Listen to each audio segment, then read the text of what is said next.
الحمد لله رب العالمين والصلاة والسلام على رسوله الأمين وعلى آله وصحبه أجمعين. أما بعد، فإننا معاشر الناس قد أوتينا من قبل تصورنا الخاطئ، فإننا نعظم من لا يستحق التعظيم كذواتنا وأموالنا وأنفسنا.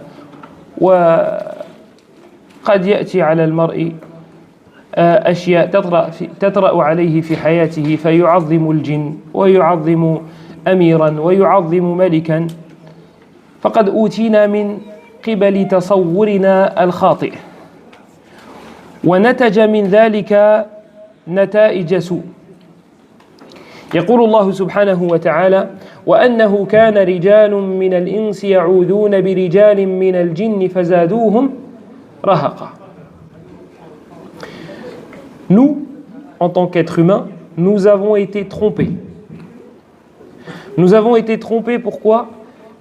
À cause de notre tasawwur, à cause de notre vision de certaines choses qui est erronée. Nos visions sont erronées. Et ça a donné des résultats négatifs.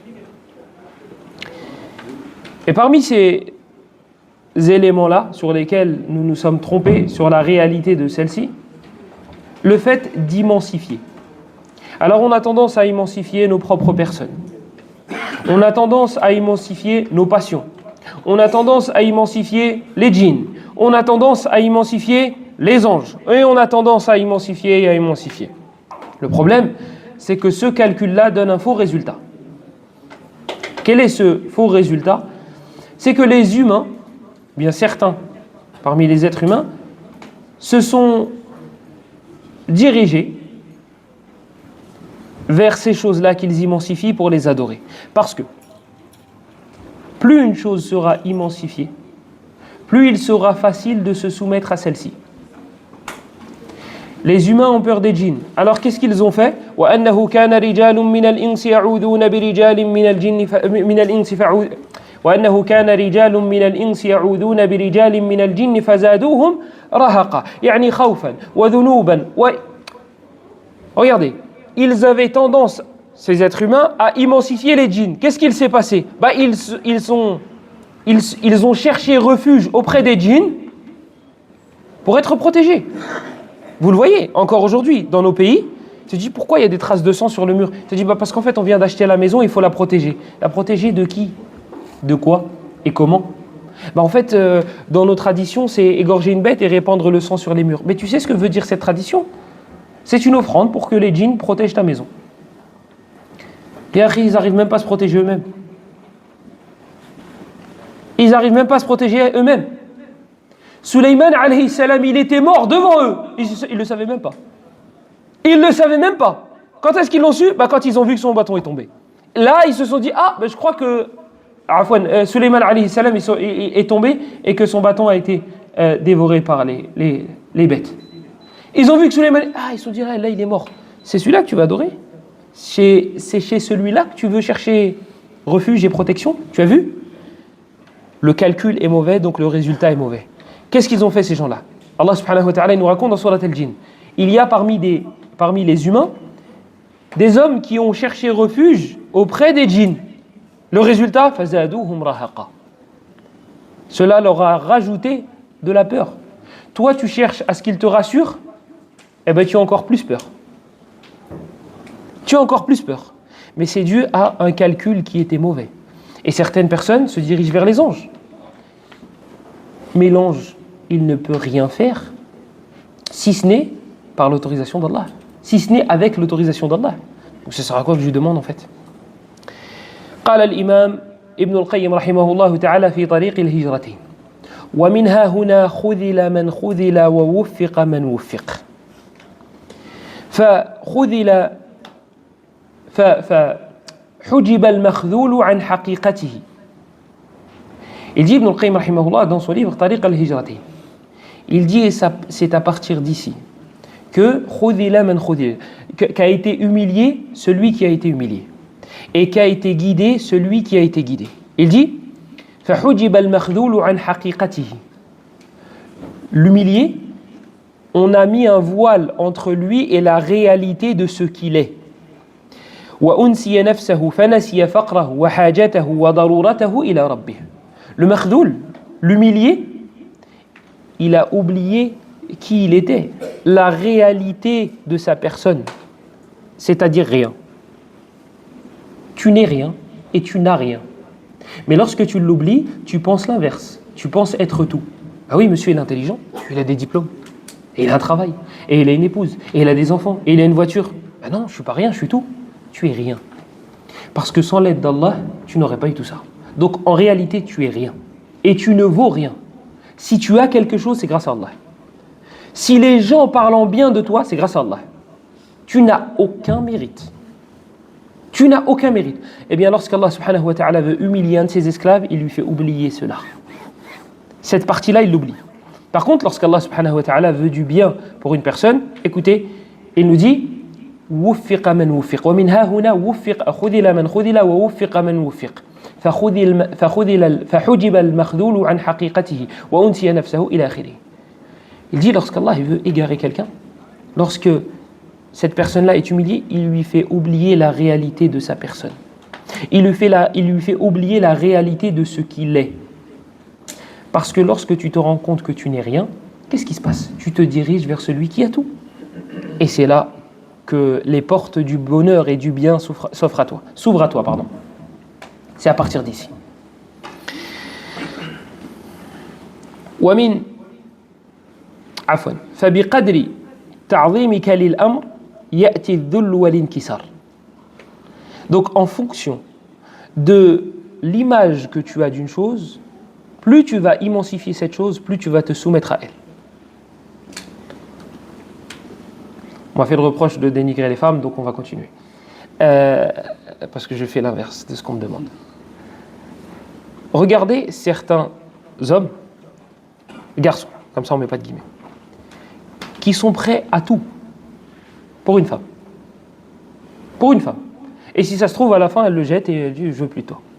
Et l'inverse, des femmes qui sont capables de s'opposer à leur propre père pour le mariage. Lui, il ne veut pas. Après, ça se discute. Hein. Il a des bonnes raisons, il a des mauvaises raisons, ça se discute. Mais Alinach, pour le moment. Elle est prête à mettre son père de côté, sa mère de côté, ses frères et sœurs de côté. Pourquoi? Parce qu'elle veut cet homme-là. Et si ça se trouve, cet homme-là, 2-3 ans après, il ne veut plus d'elle. Et le garçon, pareil. Il est prêt à tout mettre de côté. Ses biens, sa famille, son entourage. Pour qui? Coup de foudre.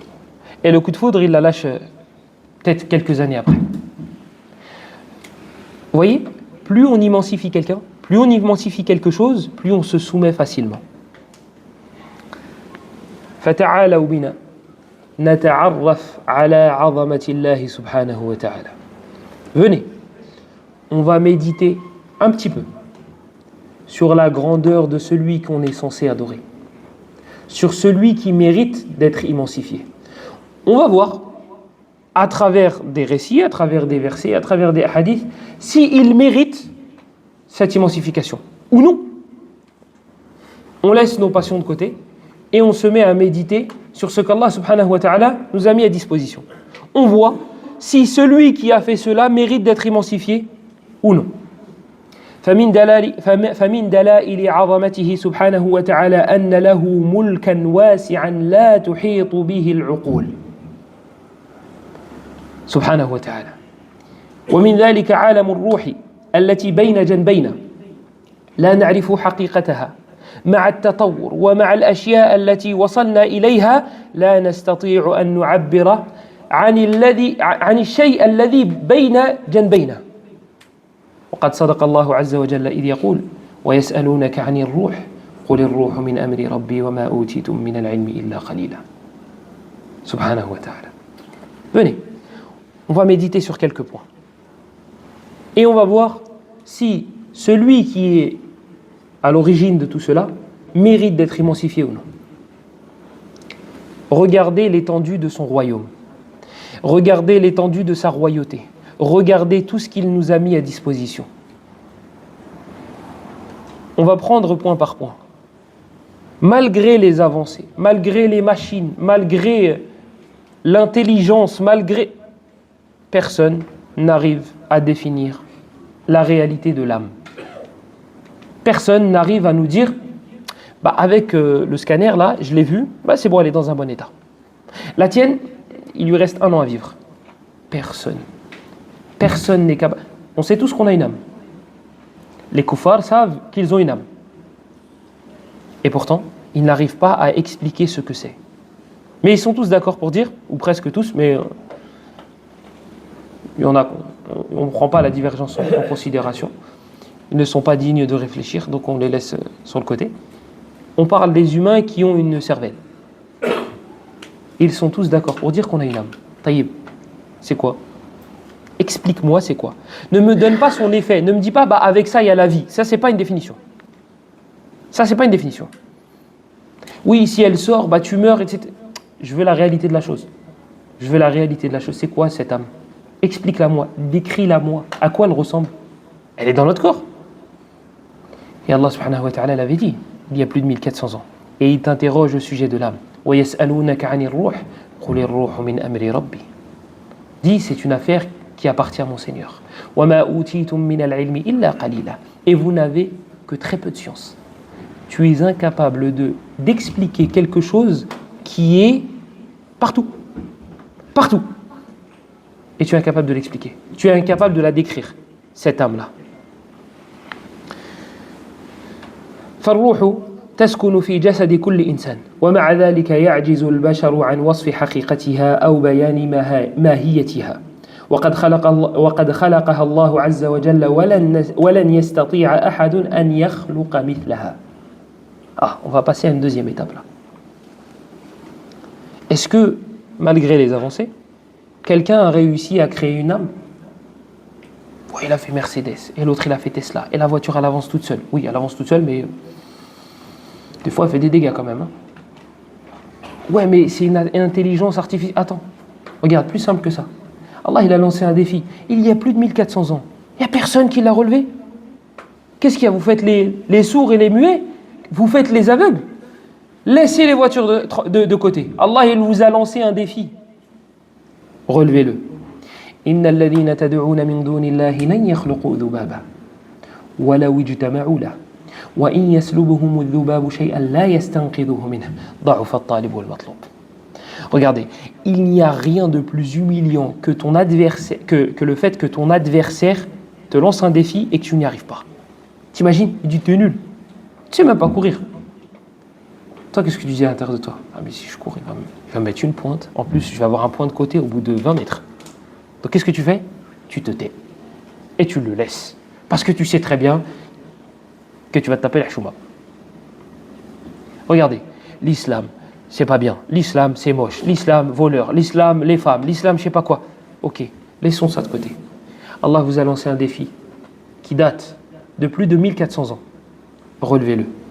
Inna alladhina tad'una min dunillahi lan yakhluqu dhubaba. Ceux que vous invoquez en dehors d'Allah n'arriveront, écoute bien, jamais, n'arriveront jamais à créer ne serait-ce qu'une mouche. Toi tu fais des voitures, toi tu fais des ordinateurs, toi tu fais, je veux une mouche. Une mouche qui a un libre arbitre.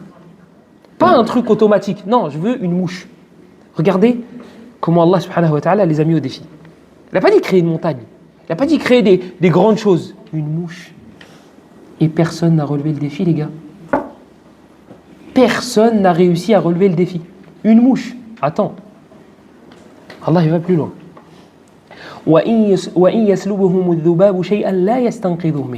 Et si la mouche venait à leur prendre quelque chose, si elle venait à prendre une miette, vous n'arriverez jamais à la récupérer. Et fouillez. Ils ont trouvé, je ne sais plus si c'est des chercheurs allemands ou d'autres, ils ont dit que même si tu ouvrais la mouche en 2, en 4, en 10, tu n'arriveras jamais à récupérer ce qu'elle a pris. Tu n'arriveras jamais. Regardez, Allah a défié Al-Bashariya, toute l'humanité. Réunissez-vous, vous, tous les êtres humains. Vous avez des djinns aussi à votre disposition, si vous voulez, j'ai des contacts. Entraidez-vous et créez une mouche. Vous n'y arriverez jamais. Je ne vous parle même pas du défi de ramener un Coran. Khalik, fais une mouche. Fais une mouche. Personne n'a réussi. Alors, est-ce que quelqu'un d'autre après cela peut mériter l'adoration d'Allah? Quelqu'un d'autre qu'Allah peut mériter le fait de l'immensifier? C'est que le début.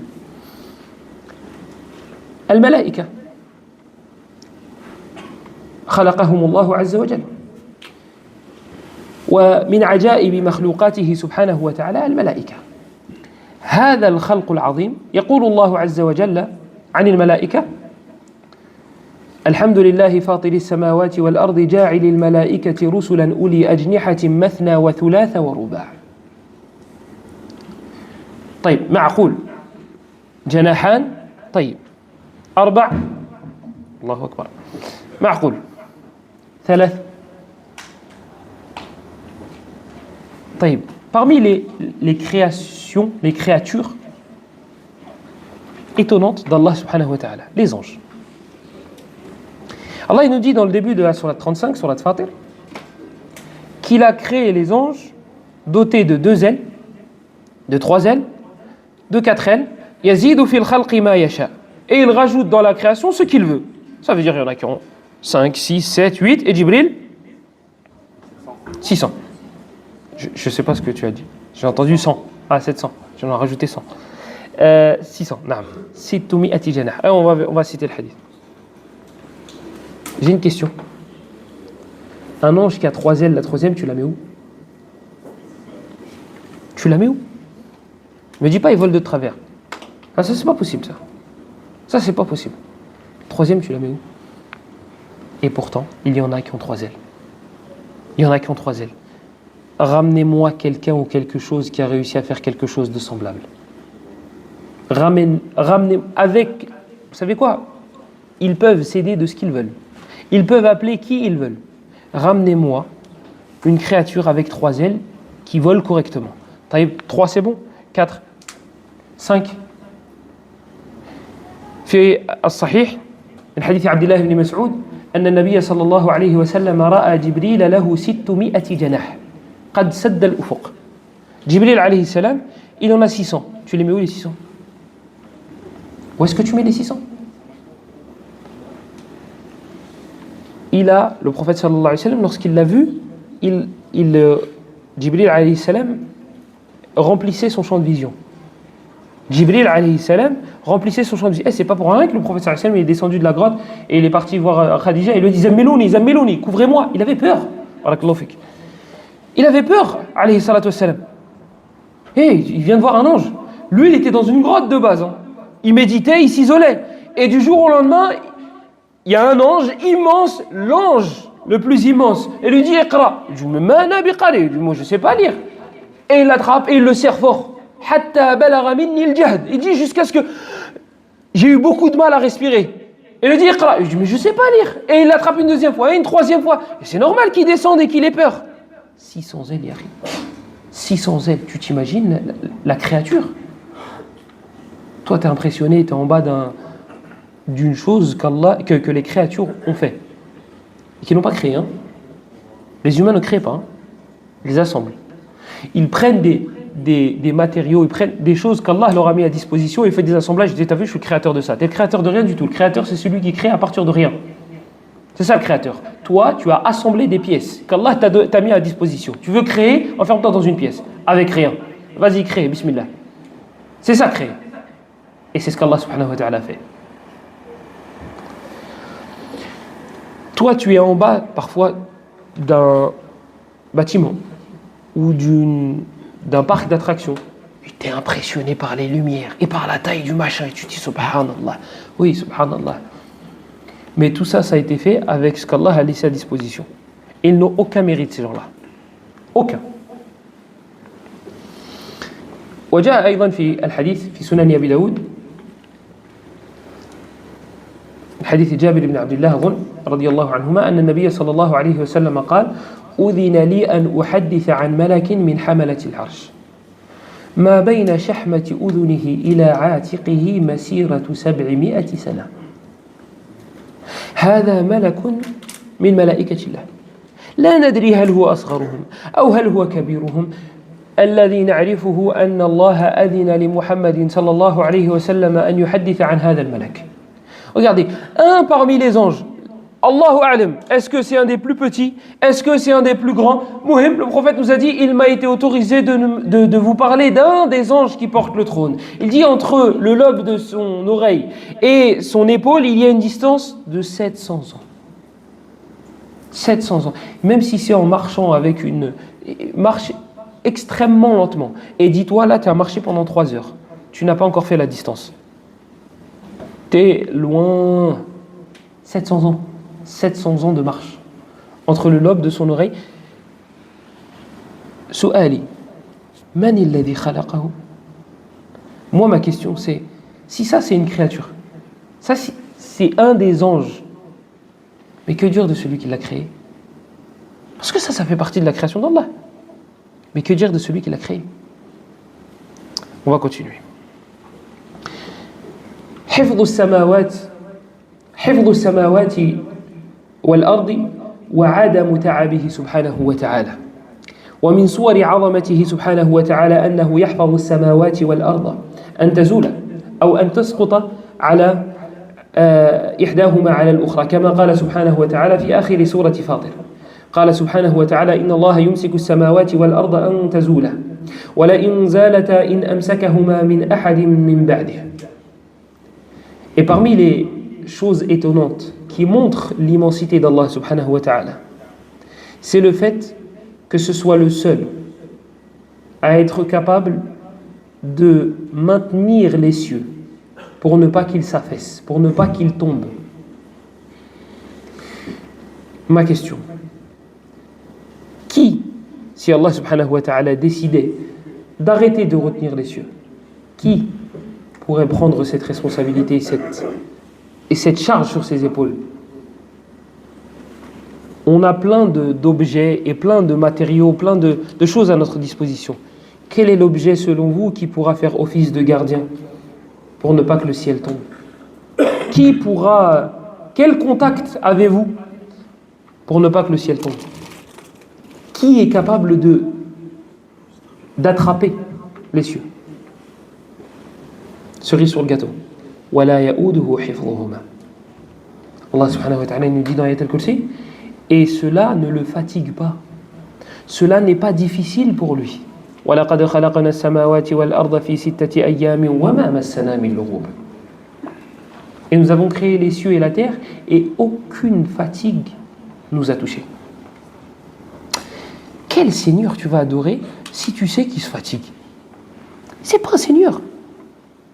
Un Seigneur qui est dans le ventre d'une maman, d'une femme, c'est pas un Seigneur. Un Seigneur qui peut être tué, qui peut être sacrifié, c'est pas un Seigneur. Moi, je ne veux pas adorer quelqu'un qui a les mêmes faiblesses que moi. Moi, j'étais dans le ventre d'une femme. Moi, je peux être tué. Mais je ne veux pas adorer quelqu'un qui a les mêmes caractéristiques que moi. Et ça, on va y venir à la fin. Donc, on voit bien qu'à travers ces attributs, à travers ce peu de propos, le seul qui mérite d'être immensifié, c'est Allah subhanahu wa ta'ala. Et donc, c'est le seul qui mérite l'adoration subhanahu wa ta'ala. Sauf si vous pouvez me citer quelqu'un ou quelque chose qui est capable de faire une chose qui se rapproche de ce que vous venez d'entendre. Qui se rapproche, hein, je ne demande même pas des choses similaires, qui se rapproche de cela. Un gars, il s'est enfermé comme ça, il n'avait rien à disposition et il a créé des choses. Voilà. Et après, il t'a dit, bah voilà, ça c'est l'univers. Il y a plein de poissons dedans. Si tu rentres dedans, bah, tu vas voir un monde incroyable. Qui peut faire ça? Créer une mouche.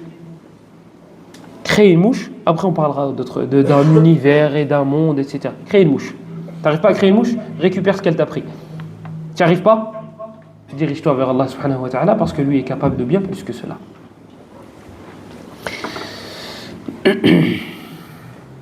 ومن صور عظمته سبحانه وتعالى أيضا أنه هو الذي يداول الليل والنهار فلو جعل الليل سرمدا إلى يوم القيامة من الذي سيأتي ينير هذه الأرض ومن الذي سيأتي بنهار ينير لنا هذه الدنيا قل أرأيتم إن جعل الله عليكم الليل سرمدا إلى يوم القيامة من إله غير الله يأتيكم بضياء.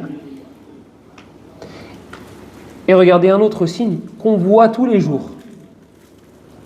Une chose qu'on considère comme étant acquise. Qui est-ce qui pourrait changer ce système-là à part Allah? Allah subhanahu wa ta'ala nous dit dans Surat Al-Qasas قل أرأيتم إن جعل الله عليكم الليل سرمدا إلى يوم القيامة. Dis, si, ça fait deux fois, si Allah subhanahu wa ta'ala avait décidé que la nuit serait continue, il n'y a plus de jour. Il n'y a plus de jour. La nuit est perpétuelle. Tu peux pas m'aider. T'as arrêté l'école trop tôt. Ah, lui aussi. Ouais, mais mettez-moi des gens qui savent parler français au premier rang, les gars. Continue. Si la nuit était continue jusqu'au jour dernier, qui est-ce qui pourrait faire venir le jour? Qui est-ce qui, en dehors d'Allah subhanahu wa ta'ala, pourrait faire venir le jour? Regardez, c'est des choses pour nous évidentes, acquises. Bah, là, il fait nuit, bah, demain matin, il va faire jour. Jamais je me pose la question. Taïeb, il fait nuit là. Qui est-ce qui pourrait faire venir le jour à part Allah? On se réunit tous. Allez, on va repartir voir nos amis les djinns. Tous les humains, tous les djinns, on s'assemble et on réfléchit. Allez, on va mettre en place un système pour faire revenir le jour. Billahi alaykum. Est-ce que vous pensez qu'on va réussir? Moi, je pense que les humains ne sont pas assez bêtes pour essayer. Ils essaieraient même pas vous dire, bon, écoutez, on va faire avec, et puis c'est tout. Et l'inverse.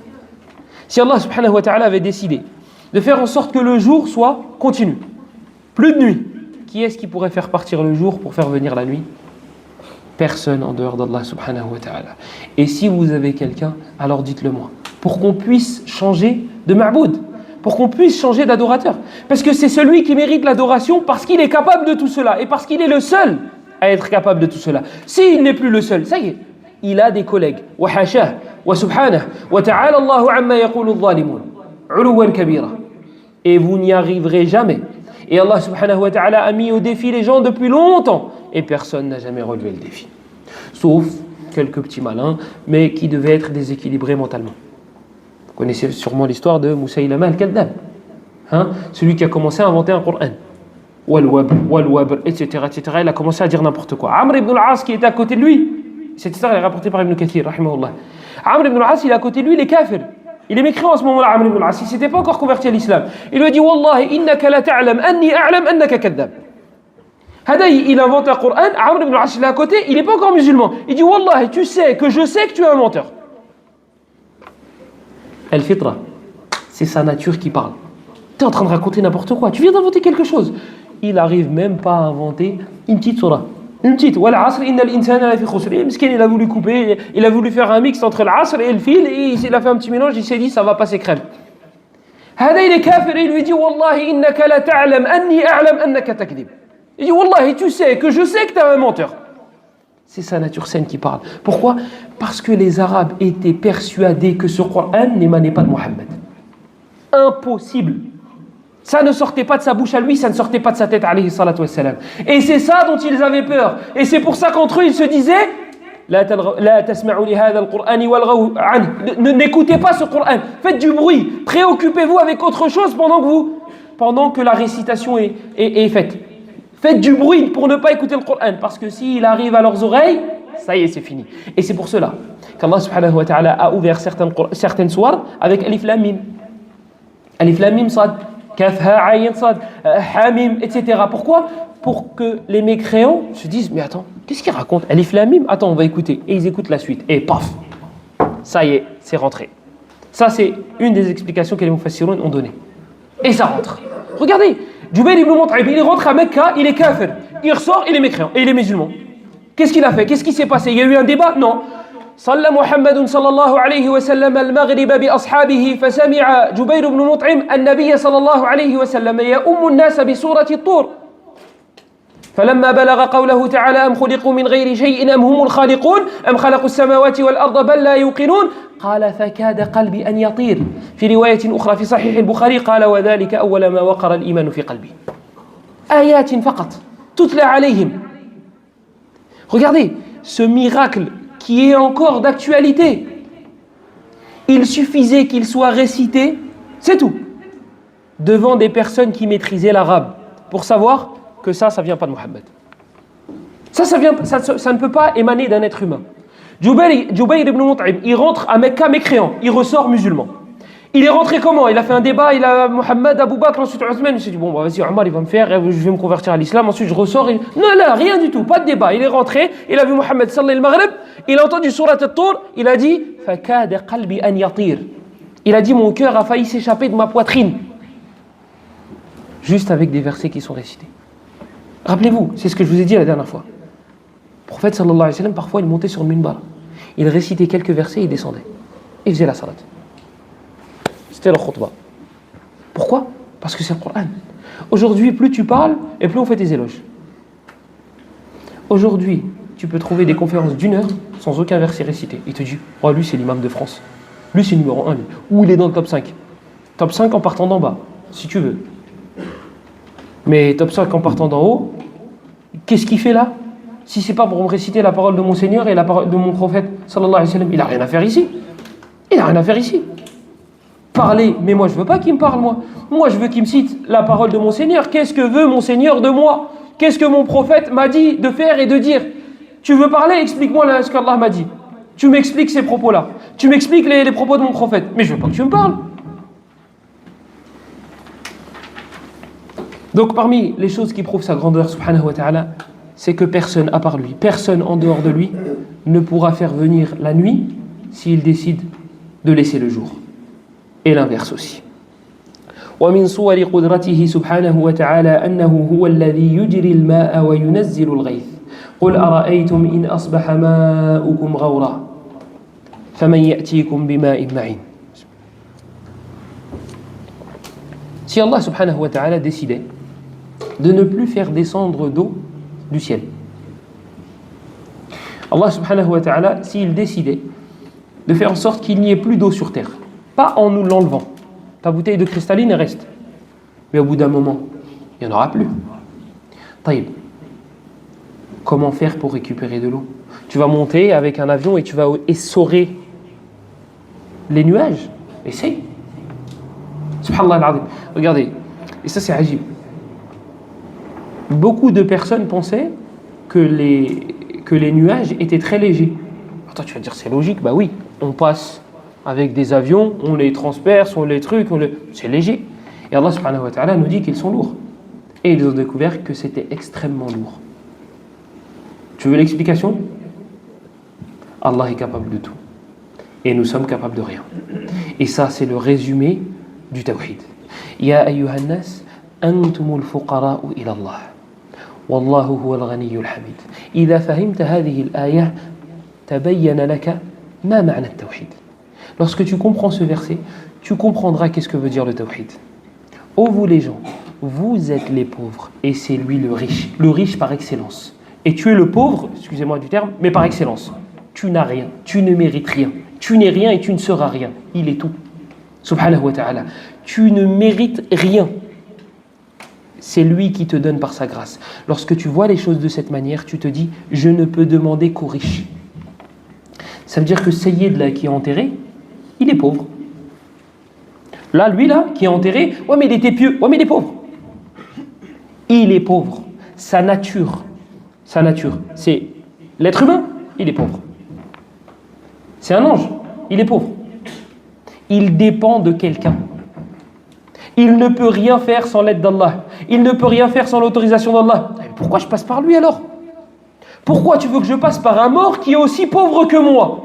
Pourquoi tu veux que je passe par un vivant qui ne peut rien faire? Lorsque, je me souviens plus de son nom, il est rentré dans l'enceinte de la Kaaba pour faire tawaf. C'était un des pieux prédécesseurs. Peut-être qu'il va revenir pendant que je vais parler.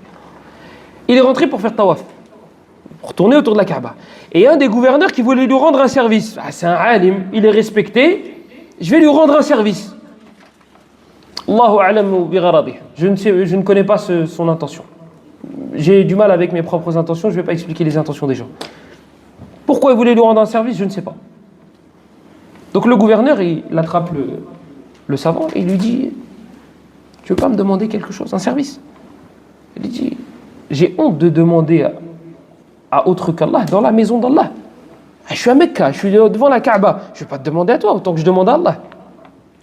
Hadak l'Amir, il l'a attendu. Il a attendu qu'il finisse tawaf. Et quand il a fini tawaf et qu'il va pour sortir, il l'a attrapé. Le gouverneur, il a attrapé le savant. Il lui a dit, ça y est, bon, maintenant on est sorti de la mosquée. Tu peux me demander ce que tu veux.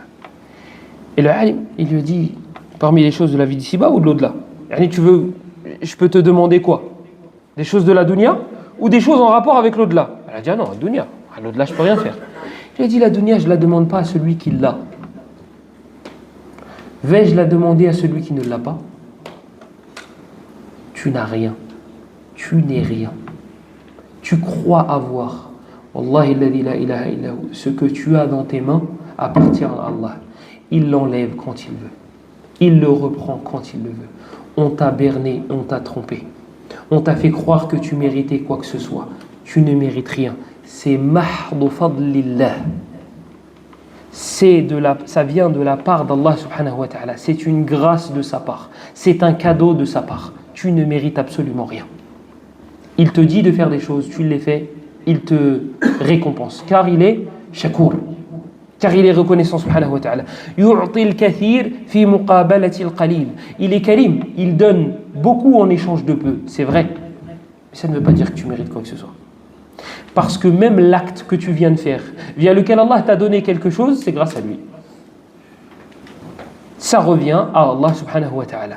Lorsque tu comprends cette réalité-là, lorsque tu comprends que tu n'es rien et que tu n'as rien, et qu'Allah subhanahu wa ta'ala a tout, c'est là que tu comprends le tawhid.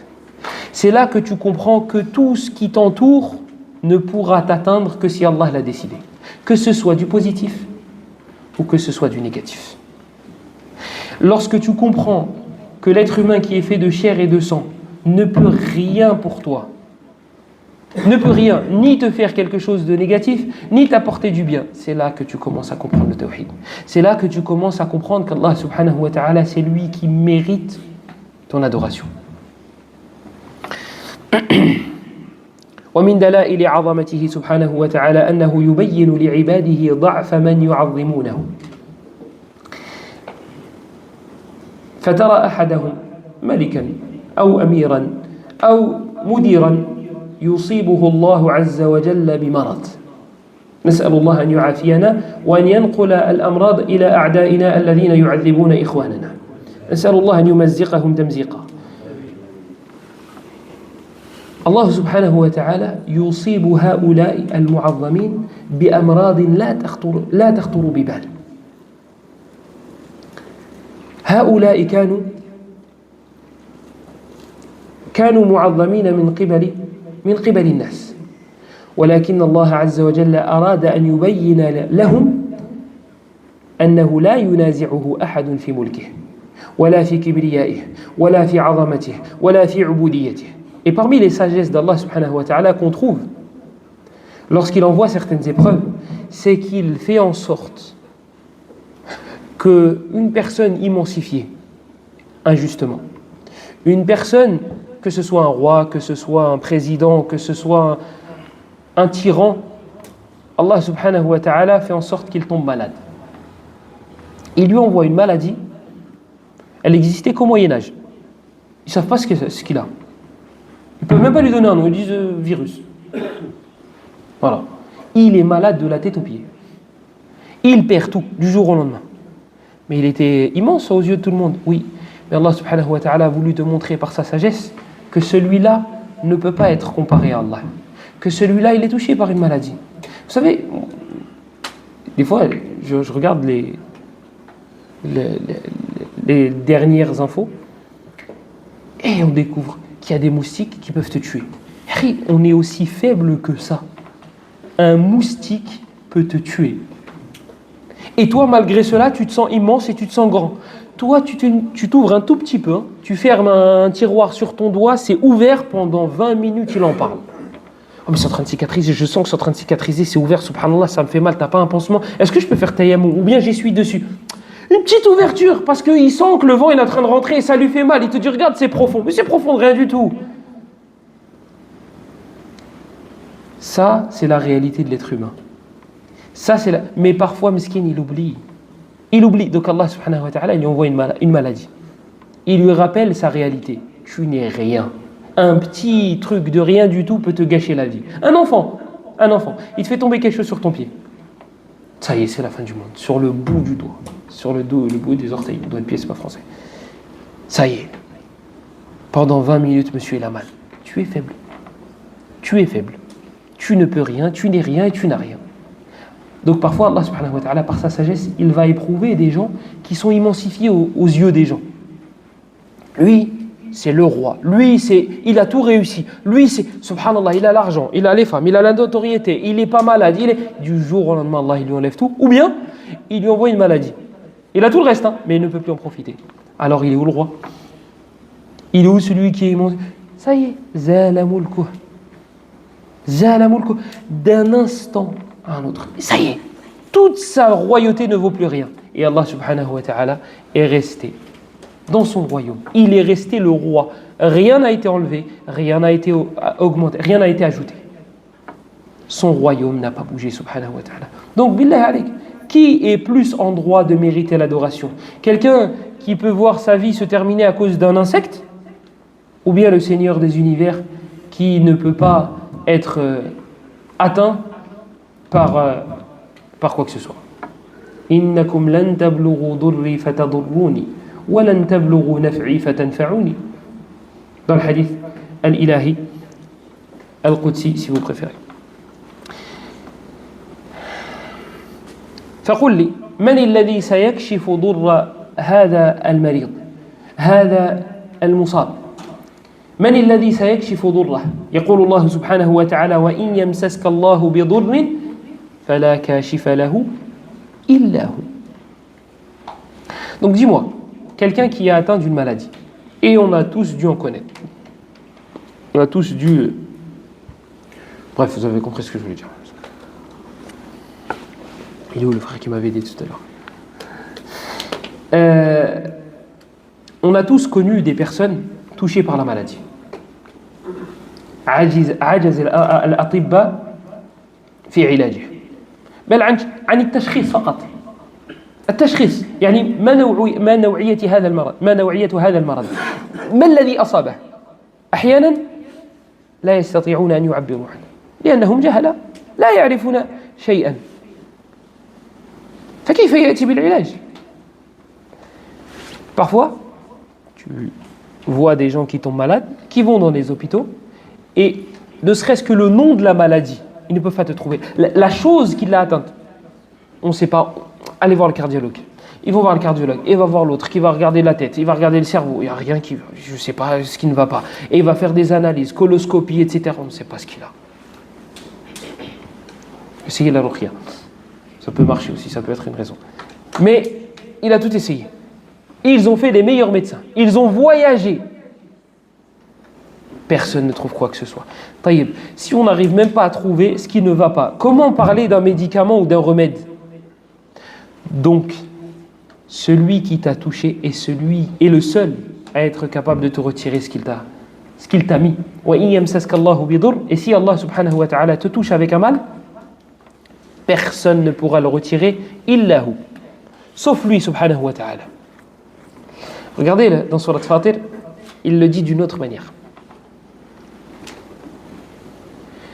Attendez. ما يفتح الله للناس من رحمة فلا ممسك لها وما يمسك فلا مرسل له من بعده وهو العزيز الحكيم. Allah subhanahu wa ta'ala il dit, regardez, il le dit d'une autre manière là. Allah subhanahu wa ta'ala, lorsqu'il accorde sa miséricorde à quelqu'un, qui est-ce qui peut lui retirer? Exemple, Allah subhanahu wa ta'ala il fait miséricorde à un de ses esclaves. Est-ce que quelqu'un peut faire office de barrière et de rempart? Non, je ne veux pas que la miséricorde d'Allah te touche. Personne. Et s'il la retire, et s'il venait à ne pas lui donner, est-ce que quelqu'un pourrait lui... Non, moi je te la donne la miséricorde d'Allah. Hein? Comme ils disent, tu as ma baraka. Je ne veux pas de ta baraka. Tu n'as pas de baraka. Tu n'as pas de baraka. La baraka elle vient d'Allah. Tu as ma bénédiction. Mais t'es qui toi? Tu as ma bénédiction. je veux la bénédiction d'Allah. Ou bariku lak, je te mets la baraka. Tu mets rien du tout. Demande à Allah qu'il me mette la baraka si tu veux. Mais que toi tu me mettes la baraka ou ta bénédiction, mais t'es qui toi, t'es quoi? T'es un arbre qui a des fruits qui s'appellent baraka? J'en veux pas de ta baraka, j'en veux pas de ta bénédiction, je veux la bénédiction d'Allah. La baraka ça vient d'Allah, hein? Ça ne vient pas des gens. Ça ne vient pas des gens. Et il n'y a pas de je te donne ma bénédiction. Donne-moi ton accord si tu veux.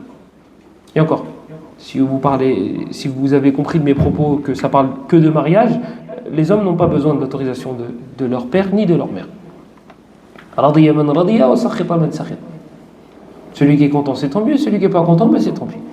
L'homme n'a pas besoin de l'autorisation de son père ni de sa mère. Faites copier-coller. J'ai déjà les femmes sur mon dos, maintenant les hommes. وقد يكون هذا المعظم صنما فيأتي الله عز وجل بحكمته سبحانه وتعالى فيقيد من يخذل هذه الأصنام. ألم يقل الله عز وجل في حق إبراهيم عليه السلام فجعلهم جذاذا إلا كبيرا لهم لعلهم إليه يرجعون. Parfois, malheureusement souvent, ce sont des statues qui sont immensifiées. Et là, il faut laisser vos cerveaux devant la mosquée et rentrer. Comment tu peux adorer quelque chose qui est en dessous de toi? C'est une statue, subhanallah. C'est une statue. Elle ne peut rien. Tu veux une preuve? Pousse-la. C'est un seigneur, non? Pousse-la. فَجَعَلَهُمْ جُذَاذًا إِلَّا كَبِيرًا لَهُمْ لَعَلَّهُمْ إِلَيْهِ يَرْجِعُونَ. Ibrahim alayhi salam, qu'est-ce qu'il a fait? Il a détruit les statues. Taïb, vous avez entendu, vous-même dans les récits des gens du livre, qu'il y a une statue qui s'est relevée, qui a dit, tu fais quoi Ibrahim? T'es sérieux? Mais c'est pas possible, c'est une statue, subhanallah, c'est de la pierre. هو الذي خلق لكم ما في الأرض جميعا خلق الله عز وجل هذه الأشياء لك وأنت تعبدها. أي عقل هذا؟ Allah subhanahu wa ta'ala, il a créé ces choses-là au service de l'être humain. Et toi, qu'est-ce que tu fais? Tu adores cette chose qui est censée être à ton service. Mais il est où l'aql? Elle est où la raison? Testez. Essayez de voir. Et envoyez-moi la vidéo. Une pierre qui va se défendre. Ibrahim alayhi salam, il les a cassés. Et qu'est-ce qui s'est passé? Rien du tout. C'est des humains qui ont défendu cette pierre-là. Ces pierres-là. Vous trouvez dans le début de Sunan al-Darimi plein de récits comme ça. Darimi, c'est un des professeurs de l'imam al-Bukhari. Rahimahullah, il a un Sunan que certains appellent le Musnad. Il a plein de récits comme ça. Certaines personnes qui allaient prendre de la nourriture et la ramener et la déposer devant les statues. Et c'est la personne qui raconte cela. Dans Sunan al-Darimi, vous allez trouver tout au début. Et qu'est-ce qui se passe? Il y a un chien, kramakumullah, qui vient et qui urine. Il urine sur la nourriture et sur la statue. Billah alaykum. Ça, c'est quelque chose qui mérite d'être adoré. Ça rentre dans vos têtes et dans vos raisons. J'adore quelqu'un qui est plus faible que moi. Mais jamais de la vie. Mais jamais de la vie. Moi, j'adore quelqu'un parce qu'il va me défendre, parce qu'il est riche, parce qu'il est fort. Et regardez, même s'il est fort, même s'il est riche, s'il a un défaut, je ne l'adore pas. وإلى ذلك أشار ربنا عز وجل في قصة إبراهيم مع أبيه حيث قال له يا أبت لم تعبد ما لا يسمع ولا يبصر ولا يغني عنك شيئا. Et regardez comment Ibrahim alayhi salam a parlé à son père pour le convaincre, pour le dissuader. Ça sert à rien ce que tu es en train d'adorer. Regardez quel est le procédé qu'il a utilisé d'une manière logique, simple et efficace. Dans Surat Maryam, ô mon père, pourquoi tu adores quelque chose qui n'entend pas et qui ne voit pas? Voilà.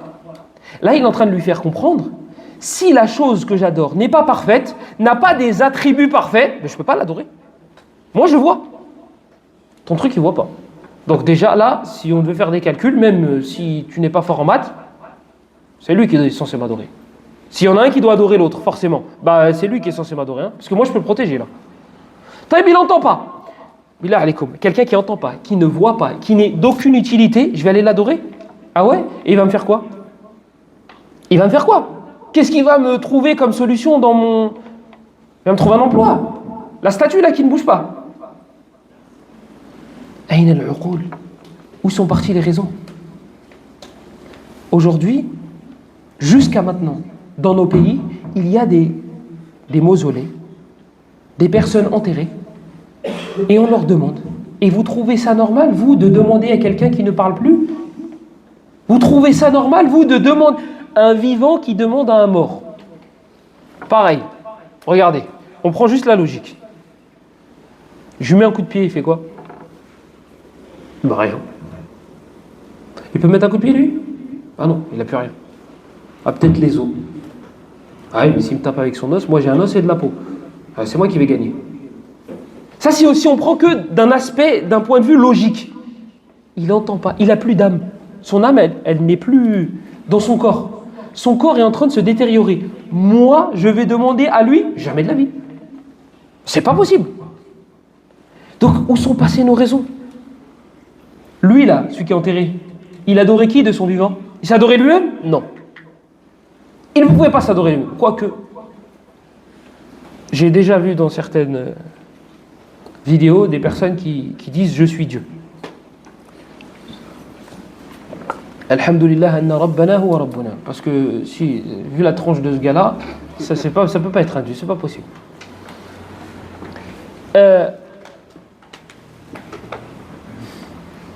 On revient sur les morts.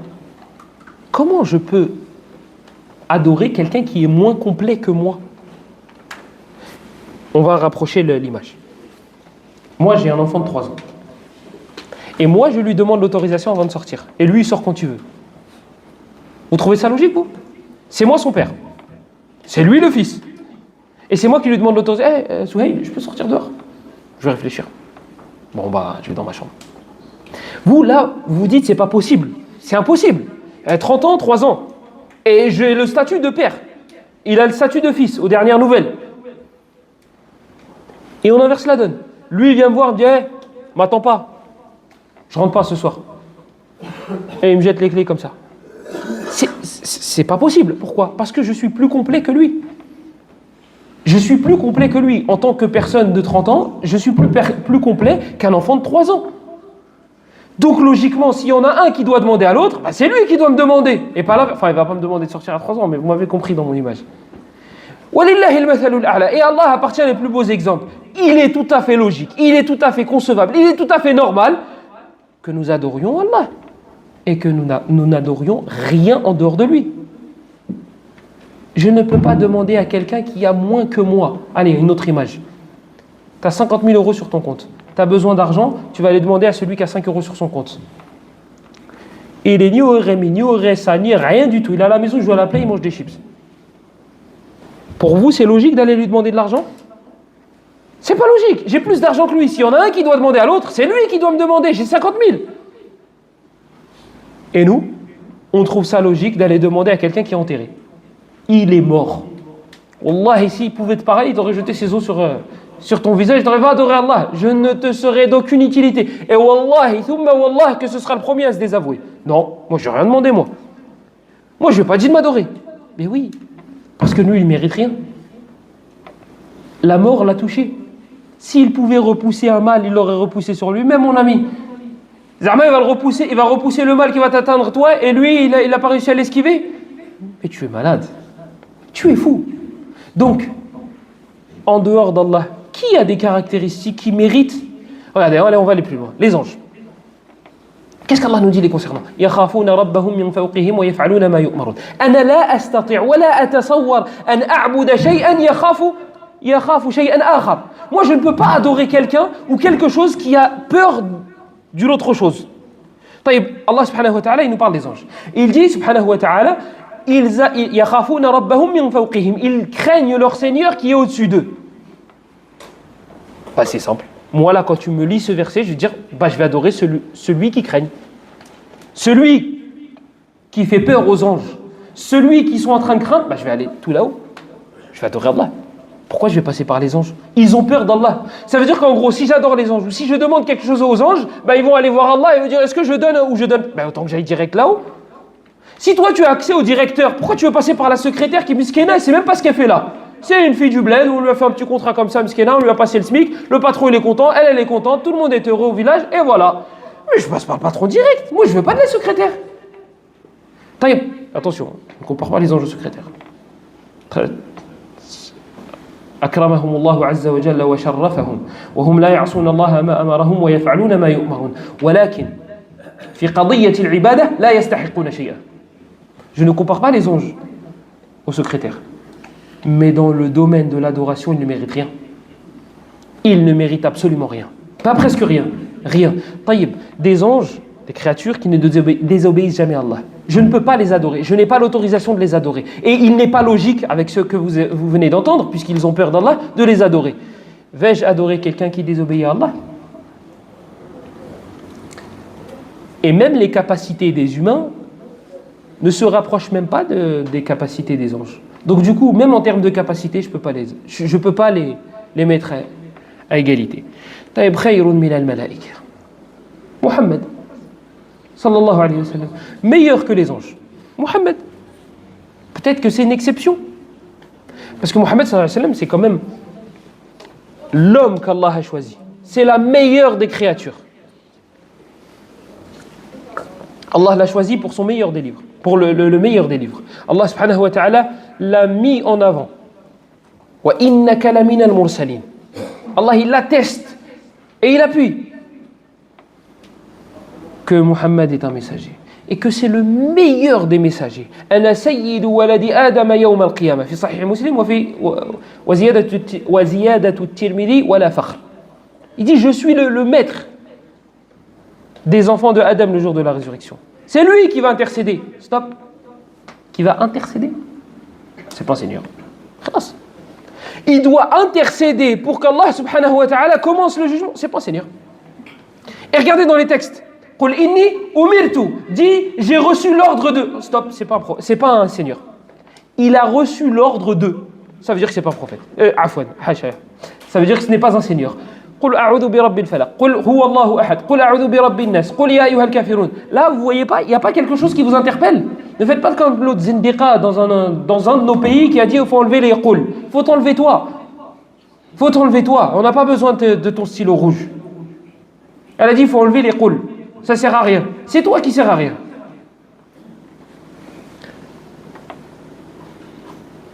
Ça vous interpelle pas? Pourquoi on a gardé les qul?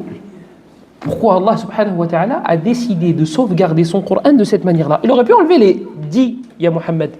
Qul huwa Allahu ahad, qul a'udhu bi rabbin nas. Non, c'est pour te faire comprendre quelque chose. Muhammad sallallahu alayhi wa sallam yanqul. Huwa nabi wa rasul.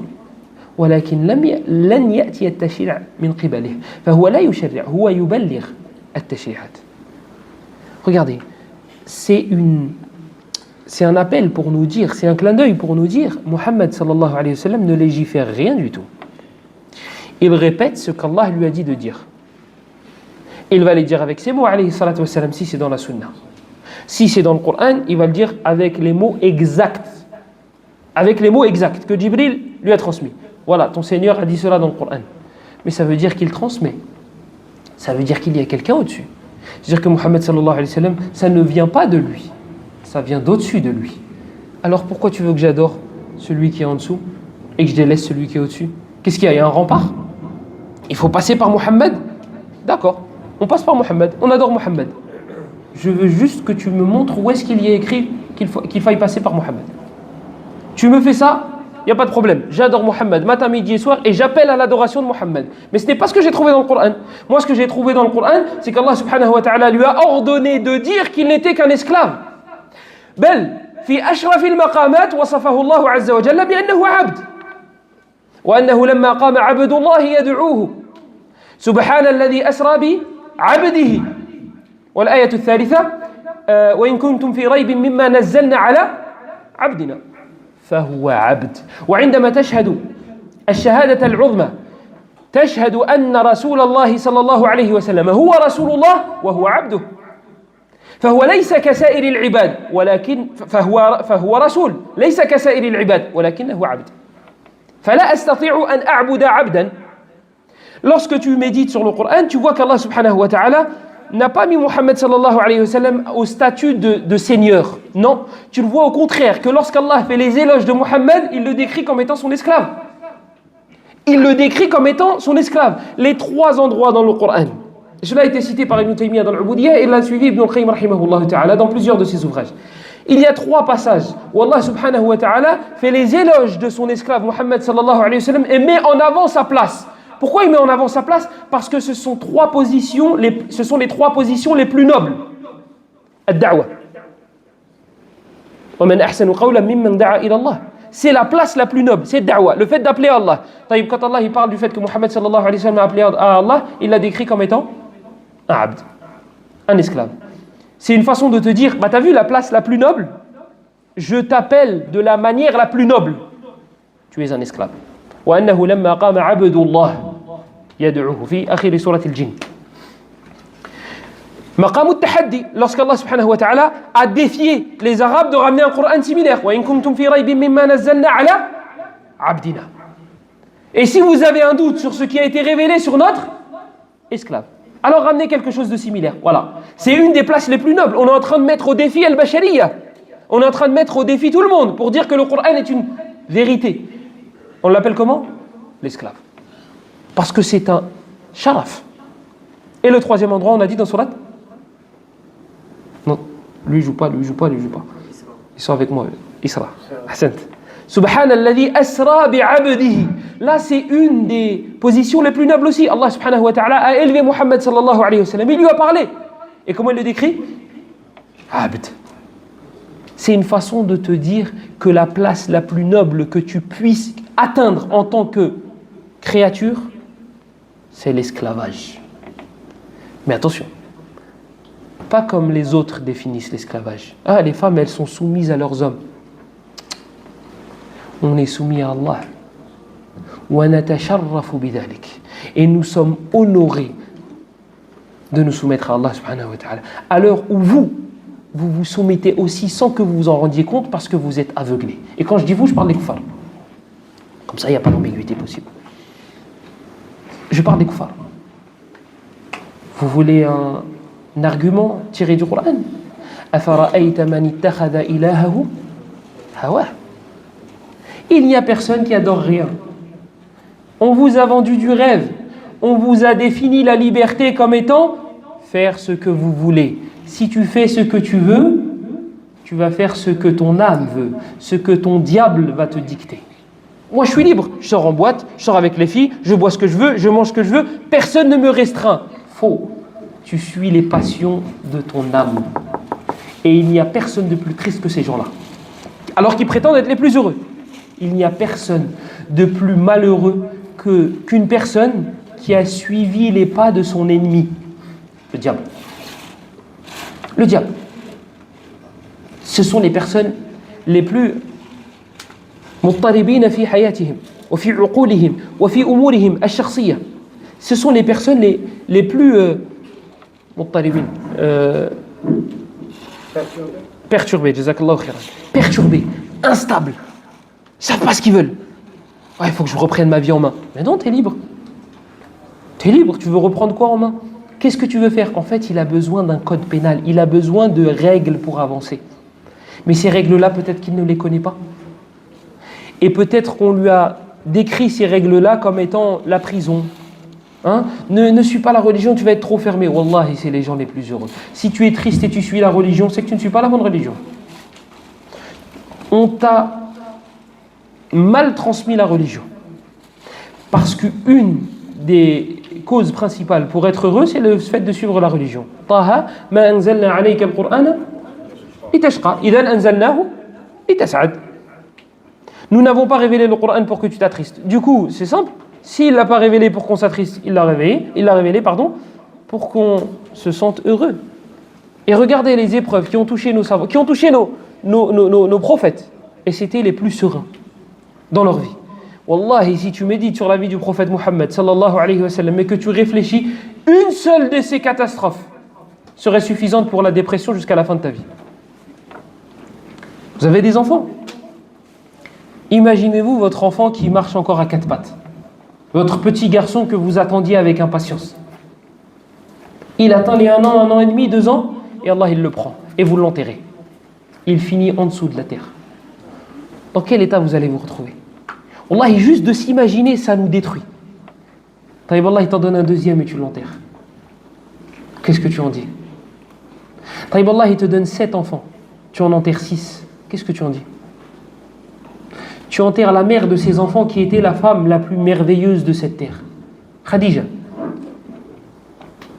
Comment tu fais, toi, pour vivre après ça? Attends, ton oncle que tu aimais tant, tu l'enterres aussi. Non, tu l'enterres pas, il est mort mécréant. Ah, ça c'est encore mieux, ça. Toi, tu es un prophète, tu crois au paradis et à l'enfer, tu les as vus, et tu sais que ton oncle va finir en enfer. Et tu étais haris, tu étais assidu à ce qu'il se convertisse à l'islam, et il ne se convertit pas. Et tu sais très bien où est-ce qu'il va finir. Comment tu fais, toi, pour tenir? Peu de tes proches ont cru en toi. Et bien parmi ces peu qui ont cru en toi, on accroche leurs boyaux et leurs membres, akramakumullah, en plein milieu de Mecca. Hamza, radiyallahu anhu. Comment tu fais, toi, pour tenir et pour mettre toutes ces épreuves en un seul homme? Et pourtant, alayhi salatu salam, il s'est remarié. Il a continué sa vie. Il a ri, il a rigolé et il a continué sa vie. Il a dirigé, il a orienté une ummah, une communauté. Toi, tu as du mal à gérer ta fille ou ton épouse. Il gérait une ummah alors qu'il avait ces épreuves-là. Il avait ces épreuves-là. Il a 6 enfants enterrés sur 7. Les garçons, Ibn Hajar, il dit qu'ils sont tous morts en bas âge. Ouais, mais ils sont petits, il n'a pas de vécu avec eux. Tu veux sortir, tu veux rentrer par là? Les filles, elles étaient grandes. Et il les enterrait. Sa femme était grande. Et c'était sa préférée. Selon l'avis majoritaire des savants. Khadija radiyallahu anha. Enterré. Abu Talib, il aimait son oncle énormément. Enterré. Comment tu fais, toi, pour mettre toutes ces épreuves-là dans un seul homme? Et après, il repart. T'imagines, toi, tu prends un jour de congé parce que c'est trop pour toi. Ben ouais, je me dispute avec ma femme, je me dispute avec ma mère, l'autre il me saoule, l'autre ça. Miskin, il a besoin d'un jour de congé pour respirer. Hada, tout ça dans un seul homme. Et il dirigeait une ummah. Il était imam, il était père, il était époux, et il était, alayhi salatu wassalam. Tout ça pour vous dire que la religion est la cause principale du bonheur. Ala bi dhikrillahi tatma'innul qulub. N'est-ce pas avec l'évocation d'Allah que les cœurs s'apaisent? C'est avec cela. Et ici, il y a une chose intéressante en rapport avec notre sujet. Muhammad sallallahu alayhi wa sallam n'a pas pu guider les personnes les plus proches. Mais on a dit que c'était une exception, qu'on pouvait l'adorer. Parce que c'est le meilleur des prophètes, c'est le meilleur des hommes. Du coup, Muhammad, c'est une exception, on peut l'adorer. On peut lui demander, ya Muhammad. On peut lui demander. Alors pourquoi lui, de son vivant, il n'a pas été capable, alayhi salatu wassalam, de guider son propre oncle? La réponse, elle est dans le Coran. Innaka la tahdi man ahbabt. Tu ne guides pas ceux que tu aimes. Voilà. En termes de ubudiyya, tu n'as rien. Tu n'es pas dans cette case-là, ya Muhammad. Tu es le meilleur des hommes. Tu es la meilleure des créatures. Tu es la meilleure des personnes. Tu es la personne la plus complète. Mais cette case-là ne t'appartient pas. Ce domaine-là, l'adoration, elle n'est pas pour toi. Toi, tu es un esclave parmi les autres esclaves. Tu adores Allah comme les autres adorent Allah. Quand une jariya, une servante, est passée près du prophète sallallahu alayhi wa sallam et qu'elle l'a vu assis par terre, le prophète sallallahu alayhi wa sallam, qu'est-ce qu'il a dit? Innama ana abd, ajlisu kama yajlisu al-abd, wa akulu kama ya'kulu al-abd.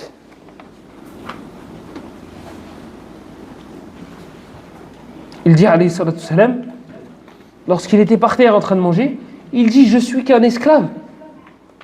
Je m'assois comme les esclaves se mettent dans cette position. Moi, je suis un esclave. Je mange comme mangent les esclaves. Et je bois comme boivent les esclaves. C'est la place la plus honorable que tu pourras atteindre. C'est d'être l'esclave d'Allah subhanahu wa ta'ala. Donnez-moi quelque chose de plus délicieux, de plus savoureux, de plus sucré que le fait que mon Seigneur soit satisfait de moi. Et qu'il me décrive moi comme étant un bon serviteur, un bon esclave, pardon, pas serviteur. Un bon esclave. Il n'y a rien de plus honorable pour moi. Donc, je ne veux pas qu'on m'adore. Je ne veux pas qu'on me demande. Je veux diriger les gens vers celui qui mérite l'adoration, vers celui qui m'a créé, vers personne d'autre. Ce domaine-là, personne ne le mérite. Personne ne peut disputer cette place-là avec Allah subhanahu wa ta'ala. Et voici pourquoi. Allah subhanahu wa ta'ala, à plusieurs reprises dans le Coran, lorsqu'il parle de royauté le jour dernier, il appuie sur le fait qu'il sera le roi ce jour-là. Pourquoi? Parce qu'ici-bas, tu peux prétendre être un roi, mais ce jour-là, personne n'osera parler. Al-mulku yawma idhin al-haqqu lir-Rahman. Malik yawmiddin. Ce sera le roi du jour dernier, parce que ce jour-là, sa royauté se verra. Mais pourquoi sa royauté ne se voit pas autant ici-bas? Parce que tu es testé. Tu es testé. Tu as été créé pour adorer Allah. Et cette adoration-là sous-entend que tu seras éprouvé. Donc, tu dois croire en l'invisible. Tout ne te sera pas dévoilé. Sinon, toi, tu crois au visible. Tu ne crois pas à l'invisible. Et c'est pour ça qu'Allah subhanahu wa ta'ala n'accepte pas le repentir de celui qui agonise. وليست التوبة للذين يعملون السوء حتى إذا جاء أحدهم لا وليست التوبة للذين يعملون السيئات حتى إذا جاء حضر أحدهم الموت. خلاص بارك الله فيكم. Dans Surat An-Nisa, Allah subhanahu wa ta'ala, il nous dit que le repentir n'appartient pas à ceux qui, lorsqu'ils agonisent, là veulent se repentir. Mais pourquoi? Mais parce qu'ils voient les anges. Toi, tu ne crois pas au ghaib. Toi, tu crois au mushahad. Il n'y a pas de différence entre toi et les kuffars. Eux, ils croiront lorsqu'ils verront. Et c'est pour ça qu'ils diront Qala rabbi irji'uni la'alli a'malu salihan. Ça y est, j'ai vu. Laisse-moi revenir sur terre. Ce qui est hada du début jusqu'à la fin. C'est pour ça qu'ils diront nous, on veut revenir sur terre. Mais ça y est, toi, ta foi, elle n'a plus aucun mérite. C'est pour ça que le repentir est fermé. La première caractéristique via laquelle Allah subhanahu wa ta'ala t'a décrit et a fait tes éloges, c'est Alif Lam Mim, dhalika al-kitabu la rayba fihi hudan lil muttaqin alladhina yu'minuna bil ghayb.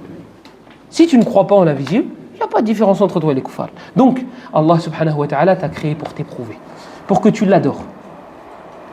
Et il y a des tests. Mais regardez, min hikmatihi subhanahu wa ta'ala, parmi ses sagesses, c'est qu'il nous a montré des signes évidents de sa grandeur, des signes évidents qu'il est unique et que personne ne peut lui disputer cette place. Il reste combien de temps? C'est l'Aden. Tu n'étais pas censé me prévenir? سبحانك اللهم وبحمدك اشهد ان لا اله الا انت استغفرك واتوب اليك وصلى الله وسلم وبارك على نبينا محمد وعلى اله وصحبه اجمعين وبارك الله فيكم.